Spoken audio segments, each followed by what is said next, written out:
రాముని తిడతారు, సీతమ్మని తిడతారు, భారతదేశాన్ని తిడతారు, మోడీని తిడుతురు. సరే గవర్నమెంట్ కాబట్టి మోడీ గారిని ప్రధానమంత్రి తిట్టిండ్రు. భారతదేశ ఇతిహాసాన్ని కించపరుస్తున్నారు.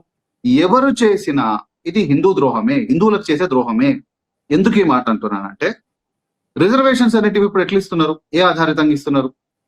కులం ఆధారితంగా ఇస్తున్నారు. కులం ఆధారితంగా ఇస్తున్నారు. దాంట్లో కూడా ఏమున్నది, ఎస్సీ రిజర్వేషన్స్ అనేటివి మనం బాగా చూస్తున్నట్టయితే గనక హిందూ దళితులకే అనేటటువంటిది మొదటి ప్రాధాన్యత ఉన్నది.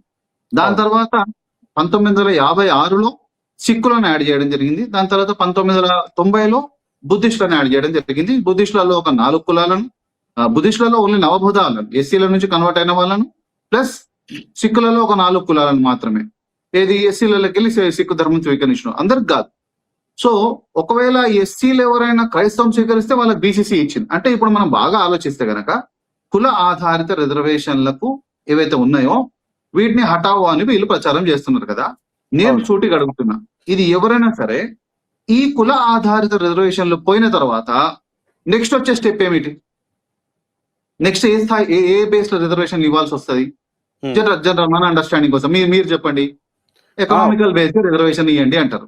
ఎకనామికల్ బేస్ రిజర్వేషన్స్ అనేటిది చాలా చాలా నష్టం. ఎవరికి? హిందువులకే నష్టం. ముఖ్యంగా రిజర్వేషన్స్, కుల ఆధారిత రిజర్వేషన్స్ ఉండడమే హిందువులకు మంచిది, ప్లస్ మేలు, ప్లస్ సరైనది కూడా, సరైన నిర్ణయం కూడా. బాబాసాహెబ్ అంబేద్కర్ గారు ఊరికే ఆలోచించకుండా ఏది పడితే అది రాయలేదు, ఏది పడితే అది హిందువులకు సూచించలేదు, దళితుల కోసం ఏది పడితే అది సమకూర్చలేదు. ఆయన అన్ని ఆలోచించే పెట్టిండు. ఈ దేశం యొక్క రక్షణను కూడా ఆలోచించే రిజర్వేషన్స్ పెట్టిండు.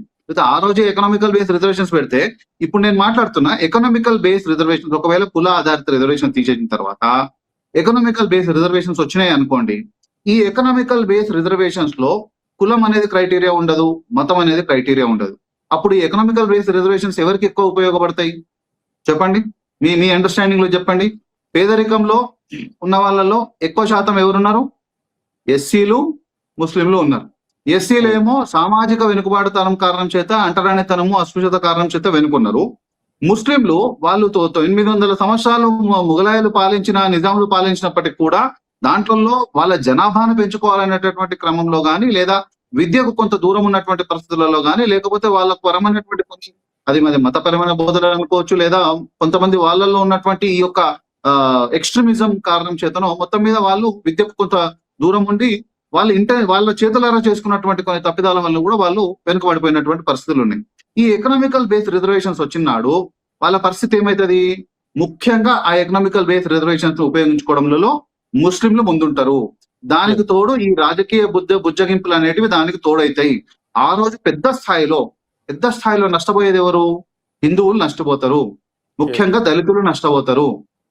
మరి నేను ఈరోజు అడుగుతున్నాను, 15% రిజర్వేషన్స్ దళితులకు ఇచ్చే 15% రిజర్వేషన్స్ మీకు భారమైనప్పుడు, రేపు ఆర్థిక పరంగా ఒకవేళ ఒక 30%, 100లో ఒక 30 అందరికి కలిపి 30-35% ఉంటే, మరి ఆ 35%లలో మేజర్ 80% ముస్లింలు తీసుకునే ప్రమాదం ఉన్నది. మరి అప్పుడు ఆ యొక్క ప్రమాదాన్ని మోయడానికి ఈ యొక్క రిజర్వేషన్స్ వద్దు, రిజర్వేషన్స్ హటావ్ అనేటటువంటి బ్యాచ్ సిద్ధంగా ఉన్నదా? మరి బీజేపీ వాళ్ళు ఒకవేళ ఈ ప్రాపగండా చేస్తే గనక ఆ యొక్క ప్రమాదాన్ని ఆ యొక్క పరిస్థితిని ఒప్పుకోవడానికి, మరి ఈ యొక్క ఈ ప్రాపగండా ఒకవేళ అనుకుందాం బీజేపీ వాళ్ళు చేస్తున్నారు అనుకుంటే గనక, వాళ్ళు మరి ఈ యొక్క పరిస్థితులను తట్టుకోవడానికి సిద్ధంగా ఉన్నారా? సో 100% బీజేపీ వాళ్ళు ఈ పరిస్థితులు ఒప్పుకోరు. కాబట్టి నా 100% నా అనాలిసిస్ ఏంటంటే, ఈ ప్రాపగండా అనేది చేసేది బీజేపీ వాళ్ళు కాదు. This is the next step of CJP party, and behind the CJP వెనుక ఉన్నటువంటి శక్తులు ఏవైతే ఉన్నాయో, అవి విదేశీ శక్తుల, స్వదేశీ శక్తుల, ఏ శక్తులు అనేది వాళ్ళ ప్రాపగండాని, వాళ్ళ మాస్టర్ మైండ్స్ పనిచేస్తున్నాయి తప్ప బీజేపీ వాళ్ళు ఇంత మూర్ఖంగా, ఇంత బ్లంట్ గా స్టెప్ వేస్తారని నేను అనుకోవట్లేదు. ఎందుకంటే ఆర్ఎస్ఎస్ చీఫ్ మోహన్ భాగవత్ గారే స్వయంగా చెప్పడం జరిగింది, ఒక 2-3 సార్లు మీటింగ్లలో చెప్పడం జరిగింది, ఎస్ రిజర్వేషన్స్ ఉంటాయి, దళితులు వాళ్ళే మాకు రిజర్వేషన్స్ అవసరం లేదు, మేము మంచిగా ఉన్నాము అనుకున్న రోజున, మాకు ఇంక అవసరం లేదు అన్న రోజున, కుల వివక్షతలు పూర్తిగా అంతమయ్యేంత వరకు, కులం అనేది యొక్క మనస్సులోంచి ఆ విద్వేషం వెళ్ళిపోయేంత వరకు రిజర్వేషన్స్ ఉంటాయి, తప్పు లేదు, మనం అందరం కూడా సపోర్ట్ చేయాలి, 1000 సంవత్సరాలు మా పూర్వీకులు చేసిన తప్పులకు మేము భరిస్తామని చెప్పి సాక్షాత్తు మోహన్ భాగవత్ గారే చెప్పడం జరిగింది. ఇక వీళ్ళు కాదని వీళ్ళు ఎట్లా అంటున్నారు? ఇట్లా కాదు, ఇది ప్రాపగండాలో భాగమే నడుస్తుంది. ఇది సమ్ బిహైండ్ ది స్క్రీన్ ఏదో గేమ్ నడుస్తుంది, సేమ్ దీనిలాగానే నీట్ ఎగ్జామ్ సంబంధించిన దానిలాగానే నేను భావిస్తున్నాను. మేము రాష్ట్ర స్థాయిలో అన్ని జిల్లాలు తిరుగుతున్నాము. మా శక్తి మేర వీలైనంత వరకు మీ యొక్క అందరి సోషల్ మీడియా సహకారంతో, మన ఛానళ్ల సహకారంతో మేము దీనిపైన ప్రచారం చేస్తున్నామన్నా. విషయం ఏంటంటే, ఎస్ 100% నేను దళిత క్రైస్తవులకు రిజర్వేషన్ ఎస్సీ హోదా ఇవ్వడానికి 100% వ్యతిరేకిస్తున్నాం. ఎందుకు వ్యతిరేకిస్తున్నాం అంటే, ఎస్సీ హోదా దళిత క్రైస్తవులకు కానీ లేదా కన్వర్టెడ్ ముస్లింలకు కానీ ఇవ్వడం వల్ల హిందూ దళితులకు తీవ్ర అన్యాయం జరుగుతుంది. ఎట్లా జరుగుతుంది? ఫస్ట్ ఆఫ్ ఆల్ నేనేమంటున్నా, వీళ్ళు మతం మారిన తర్వాత కూడా రిజర్వేషన్ అడుగుతున్నారు కదా, మాకు నష్టపోయినాము, మాకు అన్యాయం జరుగుతుంది అంటారు కదా. నేను అడుగుతున్నా, అసలు మతం మారినటువంటి వాళ్ళకి ఏం అన్యాయం జరుగుతుంది? ఫస్ట్ ఆఫ్ ఆల్ మనం ఆలోచించాల్సింది అది. ఇప్పుడు ఎస్సీలకు ఉన్నటువంటి విద్యా అవకాశాలు వాళ్ళకు ఉన్నాయి. ఎస్సీలకు ఉన్నటువంటి గురుకులాలు, ఎస్సీ పేద పిల్లల కోసం ప్రభుత్వం చేత నడిపించే ఎస్సీ గురుకులాలు వాళ్ళకు ఉన్నాయి. మైనారిటీ గురుకులాలు మన మతం మారిన వాళ్ళకు ఉన్నాయి. ముస్లింలకు, క్రైస్తవులకు ఉన్నాయి సపరేట్ గా. అదే విధంగా ఎస్సీలకు చదువు అబ్బడానికి, చదువు వ్యాపారం చేసుకోనికి ఎస్సీ కార్పొరేషన్లు ఉన్నట్టే మైనార్టీలకు కూడా మైనార్టీ కార్పొరేషన్లు ఉన్నాయి. ఎస్సీలకు ఏ విధంగా అయితే ఎస్సీ కమిషన్ ఉందో, మైనార్టీలో కూడా మైనార్టీ కమిషన్ ఉంది. ఇక రాజకీయం విషయానికి వస్తే, రాజకీయం అనేది ప్రాతినిధ్యం. అసలు రిజర్వేషన్ అంటేనే రిప్రజెంటేషన్. ఇప్పుడు చట్టసభల్లో దళితులకు, వెనుకబడిపోయినటువంటి దళితులు ఏమంటారు, మన చెప్పును డప్పును నమ్ముకొని వెనుకబడిపోయి ఏళ్ల తరబడి అంటరాంతరం, అస్పృశ్యత అనుభవించి గుళ్ళ కాడ, బావిల కాడ, బడుల కాడ, ఈ చదువు కాడ, వీటన్నిటికాడ వెనుకబడినటువంటి దళితుల కోసం ఇచ్చింది రిజర్వేషన్. ఇప్పుడు ముస్లిం క్రైస్తవులకు ఎట్లు ఇస్తారు, ఏ విధంగా ఇస్తారు? మొన్నటికి మనం చూసినాం. ఏది, నాగర్ కర్నూలులో ఒక దేవాలయం దగ్గర ఒక వివక్ష కారణం చేత ఒక చిన్న పాప చనిపోయింది, 2 నెలల పాప. మరి ఈ రోజు ఎన్ని మస్జిద్ల కాడ ఆ విధమైనటువంటి అంటరాంతరం జరుగుతుంది, ఎన్ని చర్చల కాడ జరుగుతుంది.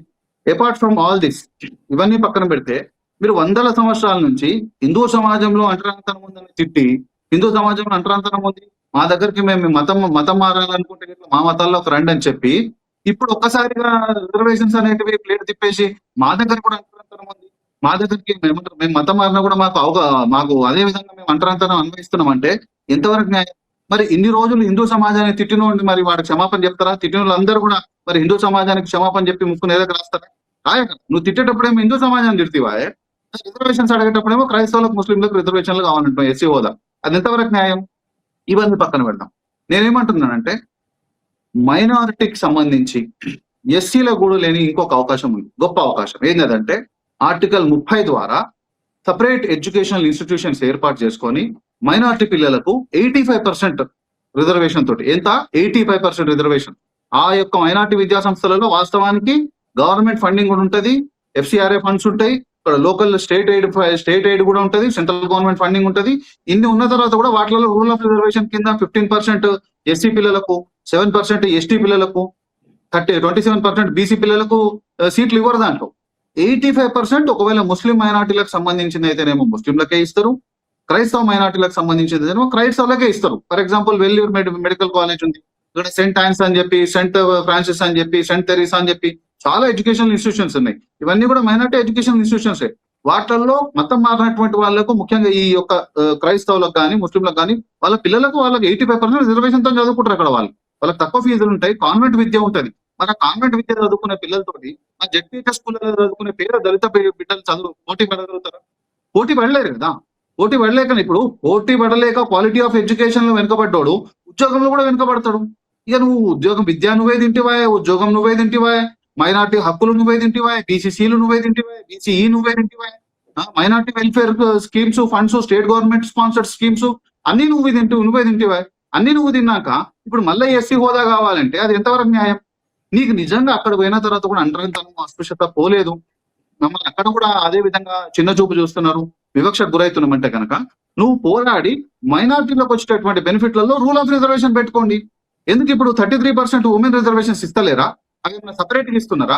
ఎస్సీలకు ఇచ్చే రిజర్వేషన్లనే 33% ఆడవాళ్ళకి ఇస్తారు, ఎస్టీలకు ఇచ్చే రిజర్వేషన్లో 33% వాళ్ళకి ఇస్తారు. ఎక్కడైనా సరే వాళ్ళకి ఇచ్చే దాంట్లో రిజర్వేషన్ లోపల రిజర్వేషన్ ఉంటుంది తప్ప సపరేట్ గా ఇస్తలేరు.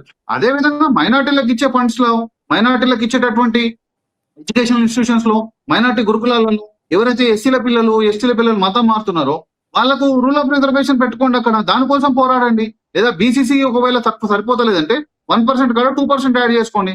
జనాభా లెక్కలు రాసేటప్పుడు ఏమో మేము క్రైస్తవులమే లేమని చెప్పి రాస్తారు, బీసీసీ రిజర్వేషన్లు ఎక్కువ ఎట్లా అడుగుతారు? మీరు నిజాయితీగా మీరు బీసీసీ తీసుకొని మా సంఖ్య పెరిగింది, నాకు రిజర్వేషన్ ఒక 1%, 1.5% ఏదో పెంచండి అని చెప్పి కొట్లాడాలి తప్ప మీరు అవతలకు పోయి ఆ ఇంట్లో వండుకుంటూ, ఆ ఇంట్లో తిండుకుంటూ ఇక్కడ సమస్య వచ్చినప్పుడు ఇక్కడ పోరాటాలను వదిలిపెట్టి పిరికిపందల్లాగా పారిపోయి మీరు అక్కడ పోయిన తర్వాత మళ్ళీ మాకు ఎస్సీ హోదా కావాలంటే ఎంతవరకు న్యాయం అంటున్నా. I'm speaking constitutionally. నేను ఎమోషనల్ గా మాట్లాడతలేను, నేను కాన్స్టిట్యూషనల్ గా లీగల్ గా మాట్లాడుతున్నా. ఇప్పుడు నేను సూటిగా ఒక ప్రశ్న అడుగుతా. ఇప్పుడు నేను ఒక బీసీ సోదరునో లేకపోతే ఒక రెడ్డినో ఒక అగ్రవర్ణాలను ఎవరైనా తీసుకొని వచ్చి వాళ్ళను జస్ట్ నామకే వాస్తే అంటే నేమ్ సేక్ లో వాళ్ళని నేను మైనార్టీ సర్టిఫికేట్ ఏదైనా బాప్తిజం సర్టిఫికేటో లేకుంటే ముస్లిం గా కన్వర్ట్ అయిన సర్టిఫికేట్ ఇప్పించేసి వాడు ఉండడానికి హిందువుగానే ఉంటాడు. సర్టిఫికేట్ మాత్రం దొంగ సర్టిఫికేట్ తీసుకుంటాడు. ఎట్లయితే మన దళిత క్రైస్తవులు తీసుకుంటారు ఎస్సీ సర్టిఫికేట్, ఆ విధంగా దొంగ సర్టిఫికేట్ తీసుకొని మైనార్టీ పదవులు ఇవ్వమంటే ఇస్తారా? మైనార్టీ ఎడ్యుకేషన్ ఇన్స్టిట్యూట్లలో సీట్లు ఇవ్వమంటే ఇస్తారా? అరే ఏమరా బాబు నువ్వు బొట్టు పెట్టుకొని వస్తున్నావు ఏమంటే మైనార్టీ నేను ముస్లిం అంటూనే క్రైస్తవుని సర్టిఫికేట్ చూపిస్తున్నావు, హిందువులు కదా బొట్టు పెట్టుకునేది, నీకు ఇయ్యం పోమని చెప్పరా? పోనీ మైనార్టీ కార్పొరేషన్లలో ఎవరైనా మతం మారిన సర్టిఫికేట్ ఒకవేళ క్రైస్తవుల సర్టిఫికేట్ తీసుకుంటే మైనార్టీ కార్పొరేషన్లలో మాకు ఇస్తారా? మా ఎస్సీ దళితులకు హిందువులకు ఎవరికైనా ఇస్తారా? ఇవ్వరు బై, దేంట్లో ఇవ్వరు. పోనీ మా ఎస్సీ రిజర్వేషన్లు కావాలని అడుగుతారు కదా, నేను సూటిగా ప్రశ్న అడుగుతా. మరి మీ వక్ఫ్ బోర్డు భూములు మాకు పంచిస్తారేమన్నా? మరి 100 ఎకరాలలో ఉన్నటువంటి వేల ఎకరాలలో ఉన్నటువంటి చర్చ్ భూములు మాకేమైనా పంచిస్తారా?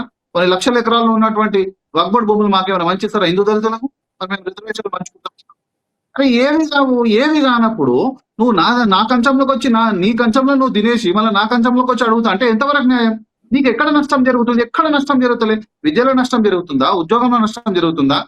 లేకుంటే వ్యాపారంలో నష్టం జరుగుతుందా?